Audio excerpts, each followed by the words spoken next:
वालेकुम फ्रेंड्स, उम्मीद है कि आप सब खैरियत से होंगे। आज का जो हमारा टॉपिक है वो है आरबीसीज़, जिनका दूसरा नाम है एराइथ्रोसाइट्स। अगर आप आज देखें कि आरबीसीज़ क्या होते हैं, इनके फंक्शंस क्या होते हैं और इनका शेप और साइज़ क्या होता है। ये जो मेन टॉपिक्स मैंने नोट्स बनाए ये मैंने गाइडन से बनाए हैं, तो चलते हैं देखते हैं कि इनका स्ट्रक्चर क्या होता है। ये बेसिकली बाइकॉन्केव होते हैं, यानी इनका डिस्क शेप्ड स्ट्रक्चर होता है। बाइकॉन्केव इससे कहते हैं कि यानी ये दोनों साइडों से कॉन्केव, जैसे हमारे पास लेंस वगैरह होते हैं तो उनकी जो हमने स्ट्रक्चर देखी है तो उनकी तरह दोनों साइड से बाइकॉन्केव होते हैं। फंक्शंस मेनली देखते हैं कि इनके कितने फंक्शंस होते हैं। मेनली जो गाइडन में हमें फंक्शंस देखने को मिल रहे हैं वो 3 हैं इनके। पहला फंक्शन ये है कि transport haemoglobin which carries oxygen. सबको जैसे मालूम है कि इनका मेन जो फंक्शंस हम पढ़ते आए हैं बेसिक क्लासेस से, वो क्या है कि ये हेमोग्लोबिन की ट्रांसपोर्ट में हेल्प करते हैं। और हमें पता है कि हेमोग्लोबिन क्या कंटेन करती है, ऑक्सीजन। और सेकंड ये है कि it contains the carbonic anhydrase. ये क्या होता है, हमारा एंजाइम होता है which catalyses the reversible reaction between carbon dioxide and water to form carbonic acid. Basically क्या होता है कि जब हमारे टिश्यूज़ से कार्बन डाइऑक्साइड आता है तो हम इस कार्बन डाइऑक्साइड को बॉडी से बाहर कैसे निकालें। फिर बाइकार्बोनेट की आयंस की फॉर्म में वो हमारा टिश्यूज़ से फिर लंग्स में आ जाता है। फिर अगेन वो कार्बन डाइऑक्साइड की शक्ल में हमारे लंग्स से बाहर निकल जाता है। तो ये होता है उनके बाहर निकलने का तरीका कि कार्बन डाइऑक्साइड कैसे हमारी बॉडी से एक्सक्रीट आउट होते हैं। और थर्ड फंक्शन हम देखें कि क्या है, ये जो आरबीसीज़ हैं हमारे, ये मेनली एक्ट करते हैं एज एसिड बेस बफर। तो ये भी इनका मेन फंक्शन है।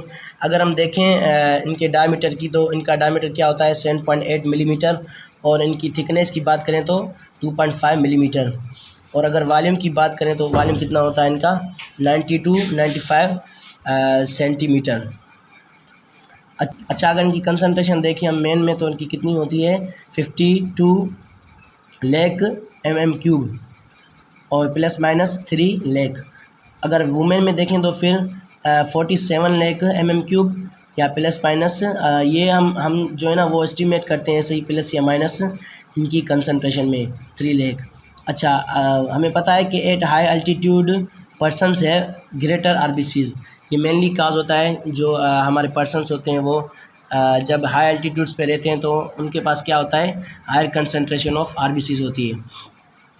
अब हम देखें अगर प्रोडक्शन ऑफ आरबीसीज़ की, तो क्या एरिया होते हैं जहाँ पर उनकी प्रोडक्शन होती है। बेसिकली देखा जाए तो इनकी प्रोडक्शन जो होती है वो डिफरेंट लाइफ स्टेजेस में डिफरेंट जगहों से होती है। अगर देखें in early weeks of embryonic life में, तो इनकी फार्मेशन जो होती है वो यॉर्क सेक से होती है।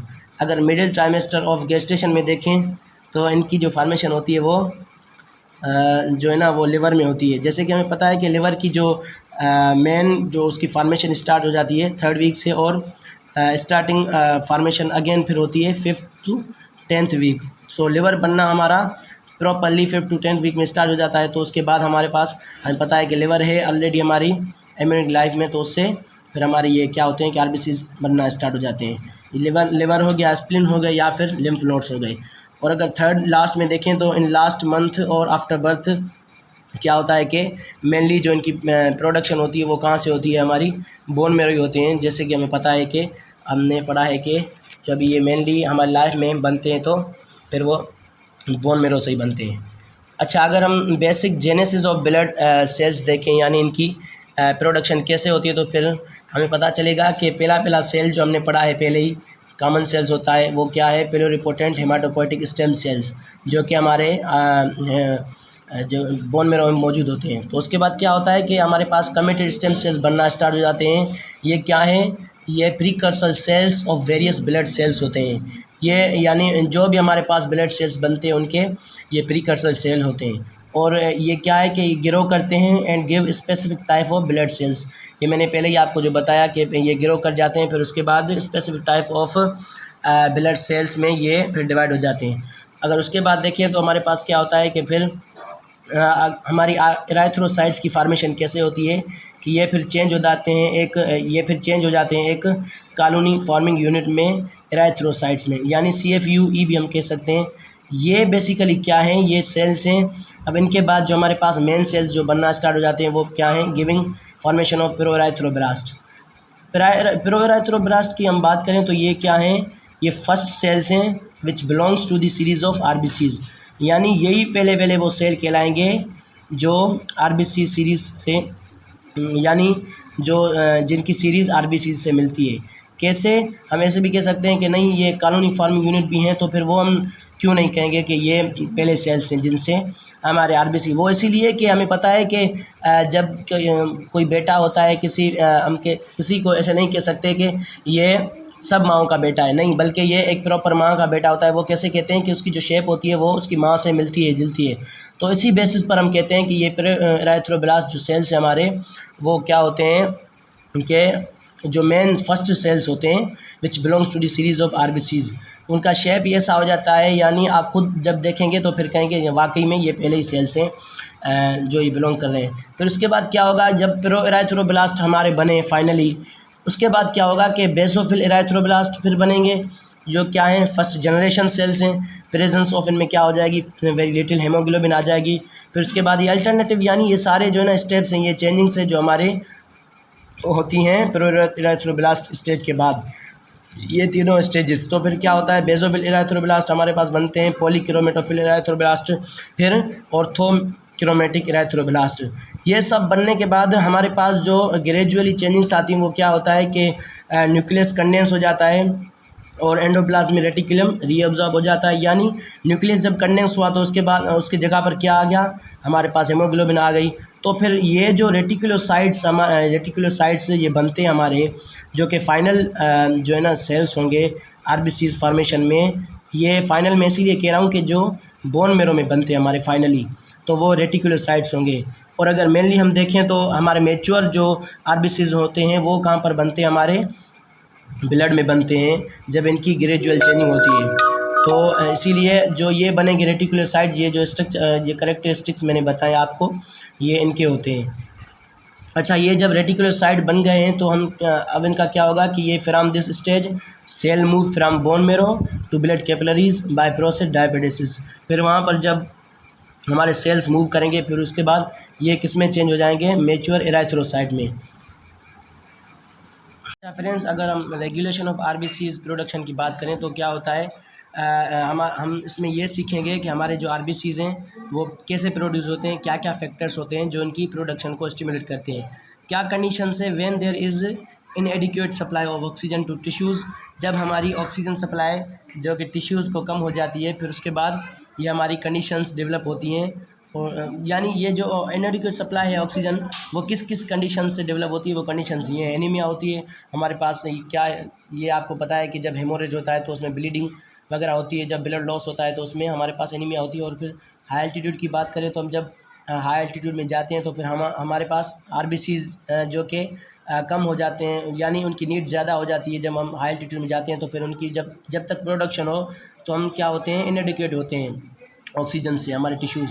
उसके बाद क्या देखें कि लो जब हेमोग्लोबिन हो जाती है हमारे ब्लड में, आरबीसीज में जब लो हेमोग्लोबिन है तो जाहिर सी बात है ऑक्सीजन की कंटेंट कम होगी, तो फिर उसके बाद हमारे पास वही इनएडिक्वेट ऑक्सीजन सप्लाई होगी। फिर उसके बाद अगर देखें तो पुअर ब्लड फ्लो, और उसके बाद पल्मोनरी डिजीज़, ऐसी डिजीज़ जिसमें ब्लड की सही तरीके से ऑक्सीजनेशन हो ही नहीं रही, जो कि जो है हमारी लंग्स डिजीज़ की वजह से होते हैं। और उसके बाद कार्डियक फेलियर भी हो सकता है। तो इन ऑल कंडीशंस क्या होता है कि ये जो कंडीशंस हैं वो स्टिमुलेट करती हैं क्या, एराथ्रोपोइटिन हार्मोन की स्टिमुलेशन को। ये क्या है, एराथ्रोपोइटिन एक हार्मोन है, ये एक हार्मोन है जो कि आरबीसीज की प्रोडक्शन को फिर स्टिमुलेट करता है। और आगे देखते हैं कि हम ये कैसे आरबीसी की प्रोडक्शन को स्टिमुलेट करता है। अच्छा फ्रेंड्स, ये वो पिक्चर है जो कि हमें शो कर रही है, डायग्राम पूरी तरीके से बता रही है कि कैसे एराथ्रोपोइटिन आरबीसीज की स्टिमुलेट को इंक्रीज़ करता है और क्या क्या फैक्टर्स हैं जो कि एराथ्रोपोइटिन को स्टिमुलेट करते हैं। जैसे कि हमें पता है कि जैसे ही हमारी बॉडी में डिक्रीज़ ऑक्सीजनेशन होती है टिश्यूज़ की, उनके बाद क्या होता है कि जब टिश्यू ऑक्सीजनेशन डिक्रीज़ हो जाती है तो फिर स्टिमुलेट जाता है, एराथ्रोपोइटिन सिक्रेशन करवाता है फिर किडनी से, जो कि किडनी से एराथ्रोपोइटिन सीक्रेट होता है, फिर वो डायरेक्टली क्या करता है, एराथ्रोपोइटिन जो कि हार्मोन है वो स्टिमुलेट करता है हेमाटोपोइटिक स्टेम सेल्स जो कि हमारे बोन मैरो में प्रेजेंट होते हैं। जब हेमाटोपोइटिक स्टेम सेल्स जब स्टिमुलेट हो जाते हैं तो फिर हमारे पास क्या हो जाता है कि वो फिर अल्टरनेटिवली चेंज हो जाते हैं प्यूरोएराथ्रोब्लास्ट में, और एज अ रिजल्ट हमारे finally RBCs red blood cells formation start हो जाती है। तो यही वो सारा मैकेनिज़्म है जिसकी वजह से, अच्छा ये फैक्टर्स लिखे हुए हैं जो कि मैंने पहले भी आपसे डिस्कस किए थे। तो ये फैक्टर्स हैं जो बता रहे हैं कि हमारी ऑक्सीजन जो है ना वो डिफिशिएंसी कैसे होती है टिश्यूज़ में। जब लो ऑक्सीजनेशन ऑफ टिश्यूज़ होती है तो फिर उसके बाद हमारे पास जो एराथ्रोपोइटिन सिक्रेशन होती है। अच्छा अगर फ्रेंड्स अगर हम रोल ऑफ विटामिन्स की बात करें तो हमारे पास क्या होता है कि मेनली 2 विटामिन्स होती हैं जो कि आरबीसी की मैच्योरेशन में हमारे पास काम आती हैं। वो कौन कौन सी हैं? विटामिन B12 हो गई, और फिर उसके बाद फॉलिक एसिड। यह क्या करती हैं कि मेनली हेल्प करती हैं in the formation of thymidine phosphate जो कि कंस्टिट्यूएंट ऑफ डीएनए है। जब ये थायमिडिन फॉस्फेट नहीं बनेगा तो क्या होगा? Lack of these vitamin causes abnormal and diminish DNA formation. जाहिर सी बात है, जब ये थायमिडिन फॉस्फेट जो कि कंस्टिट्यूएंट ऑफ डीएनए जब वो सही तरीके से नहीं बनेगा तो हमारा डीएनए क्या होगा? डिमिनिश डीएनए फॉर्मेशन होगी। तो उसके रिजल्ट में क्या होगा कि एबनॉर्मल या फिर फेलियर ऑफ सेल डिवीजन होगी। तो हमारे पास नॉर्मली तरीके से वो सेल डिवीजन भी नहीं होगी, और उसके रिजल्ट में फिर क्या होगा कि हमारे पास लार्जर आरबीसीज फॉर्मेशन होंगे जिनको हम कहते हैं मैक्रोसाइट्स, यानी एबनॉर्मल और बड़े आरबीसीज फॉर्मेशन स्टार्ट हो जाती है जिनको हम कहते हैं मैक्रोसाइट्स। और अगर देखें कि मैक्रोसाइट्स की लाइफ शॉर्ट कितनी है लाइफ ड्यूरेशन, तो उनकी शॉर्ट लाइफ ड्यूरेशन है विच रिजल्ट्स इन डेथ, यानी इनकी जो लाइफ होती है ड्यूरेशन वो मेनली कम हो जाती है 2 to 3 डेज़ हो जाती है, यानी कम हो जाती है इनकी नॉर्मल लाइफ से। तो इसमें क्या होता है कि हमें पता है कि फिर अगेन हमारी क्या होगी? आरबीसीज की ब्लड में कंसनट्रेशन लो हो जाएगी। तो ये मेन विटामिन्स हैं जो कि हमारे लिए ज़रूरी हैं इनका होना। अगर देखा जाए तो deficiency of vitamins causes maturation failure हो जाती है इन प्रोसेस ऑफ एराथ्रोपोइसिस। ये सारा प्रोसेस हमने पढ़ा एराथ्रोपोइसिस में, अगर ये विटामिन्स नहीं होंगी तो फिर उसमें क्या होगा? मैच्योरेशन फेलियर हो जाएगी। और जब विटामिन्स हमारे जब देखें कि मैच्योरेशन फेलियर कैसे होती है हमारी, वो इसीलिए होती है कि क्या होता है नॉर्मली हमारे जो parietal cells of gastric mucosa gland है या फिर गैस्ट्रिक ग्लैंड्स में होता है पैराइटल सेल्स, उनमें क्या हो जाता है कि वो नॉर्मली सीक्रेट करते हैं ग्लाइकोप्रोटीन जो कि इंट्रिंसिक फैक्टर है विच binds with vitamin B12 makes available for absorption. जब ये गैस्ट्रिक ग्लैंड हमारे पैराइटल सेल्स होते हैं गैस्ट्रिक ग्लैंड के, वो हमारे ग्लाइकोप्रोटीन सीक्रेट करते हैं, तो उनको हम क्या कहते हैं? इंट्रिंसिक फैक्टर, वो बाइंड करते हैं विटामिन B12 के साथ। जब यही ख़राब हो जाएंगे cells, lack of intrinsic factor हो जाएगा ड्यू टू एट्रोफिक कंडीशंस, तो फिर क्या होगा? Again poor absorption of vitamins होगी जिसको हम कहते हैं पर्नीशियस एनीमिया। तो पर्नीशियस एनीमिया की ये deficiency it occurs due to the lack of the intrinsic factors and in which normal there is normally poor absorption of the vitamins. Friends अगर हम बात करें कि सिंथेसिस ऑफ हेमोग्लोबिन, तो this begins in the proerythroblast and continues even into the reticulocyte stage of the RBCs.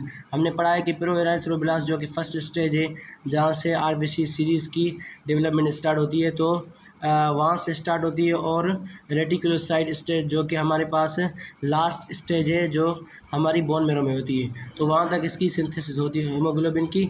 और ये देखना है कि कैसे होती है, क्या क्या होता है। फर्स्ट जो हमारे पास 2-सक्सिनल कोएंजाइम ए के मालिक्यूल्स मिलेंगे किससे? 2 ग्लाइसिन से, तो हमारे पास क्या फार्म होगा? Pyrrole molecule. और उसके बाद क्या होगा कि 4 पायरोल मालिक्यूल हमारे पास क्या करेंगे? जब पॉलीमराइज होंगे आपस में मिलेंगे तो फिर हमारे पास क्या होगा? प्रोटोपोर्फिरिन IX फॉर्मेशन होगी। और ये जो प्रोटोपोर्फिरिन IX है वो क्या होगा? आयरन से मिलेगा, और हमारे पास क्या बनेगा? हीम, जो कि हमारे पास अब हमें पता है कि हमें हीम और ग्लोबिन भी फार्म करना है। तो ग्लोबिन क्या है कि पॉलीपेप्टाइड चेन है। अब हमारे पास हीम तो बन गया है, जब हीम और पॉलीपेप्टाइड चेन जो ग्लोबिन है जब वो उससे मिलेगी, जो कि हमारे पास आपको पता है कि प्रोटीन की सिंथेसिस हमारे पास राइबोसोम में होती है, तो वहाँ से पॉलीपेप्टाइड चेन और हीम ये दोनों मिलेंगे और हमारे पास फाइनली क्या सिंथेसाइज हो जाएगा? हेमोग्लोबिन चेन फार्म हो जाएगी।